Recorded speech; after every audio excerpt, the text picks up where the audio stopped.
kacamata hukum itu seperti apa sih? Hak perwalian anak kalau diajukan ke pengadilan agama itu biasanya untuk apa sih, Bang? Perwalian. Kalau Dikit, Bang. cerai, Iya, jadi kan Mpok Alpa ini kan sudah meninggal, Bang. Terus suaminya ini menggugat hak perwalian anak ke pengadilan agama. Iya, mungkin biasanya itu kalau dari kacamata hukum itu seperti apa sih, Bang? dia mengajukan permohonan itu pengadilan, itu haknya dia. Jadi kan Mpok Alpa ini kan sudah meninggal, Bang, dan dari suami sebelumnya itu dia punya satu anak Anak sah. perempuan. Nah, yang suami anak sah, ya otomatis bapaknya jadi wali dong. tapi Harus permohonan belum cerai, sudah meninggal, berarti ini otomatis anak bapaknya. Walinya bapaknya dong.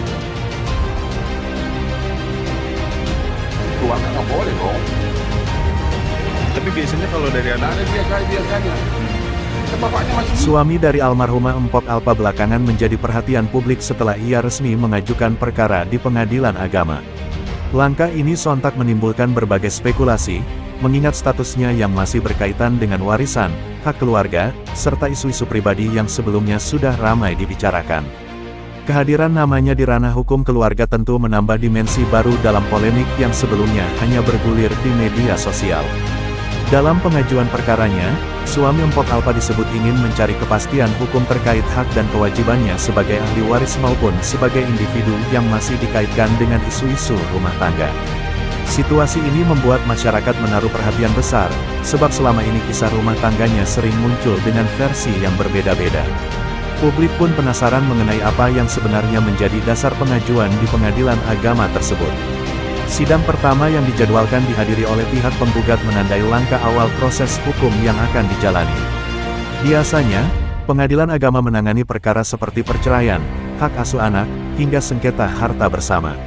Meskipun detail perkara yang diajukan belum sepenuhnya terungkap ke publik, banyak pihak menduga bahwa langkah hukum ini diambil demi memperjelas status hukum yang masih menggantung pasca kepergian Mpok Alpa. Reaksi masyarakat terhadap kabar ini pun beragam. Ada yang menilai langkah suami Mpok Alpa wajar, karena setiap orang berhak mencari kepastian hukum melalui jalur resmi. Namun, tidak sedikit pula yang memandang keputusan itu dapat memicu kembali kontroversi yang sebelumnya sempat mereda. Perdebatan di media sosial semakin ramai, apalagi dengan munculnya isu-isu pribadi yang belum benar-benar selesai. Dari sisi keluarga besar, perkara ini juga menimbulkan dinamika tersendiri. Beberapa anggota keluarga memilih bungkam, sementara ada pula yang menilai sebaiknya masalah internal tidak perlu diperpanjang di ranah hukum. Namun, karena sudah masuk ke jalur pengadilan agama, proses ini kemungkinan besar akan terus berjalan sesuai ketentuan hukum yang berlaku, terlepas dari pandangan pro dan kontra masyarakat. Kini, semua mata tertuju pada jalannya persidangan. Apakah pengajuan ini hanya sebatas administrasi untuk kepastian status hukum, ataukah akan berkembang menjadi perkara yang lebih kompleks, masih menunggu waktu untuk diketahui. Yang jelas, pengadilan agama akan menjadi tempat penentuan bagi kepastian posisi suami Mpok Alpa, baik sebagai pribadi maupun dalam kaitannya dengan keluarga besar almarhumah.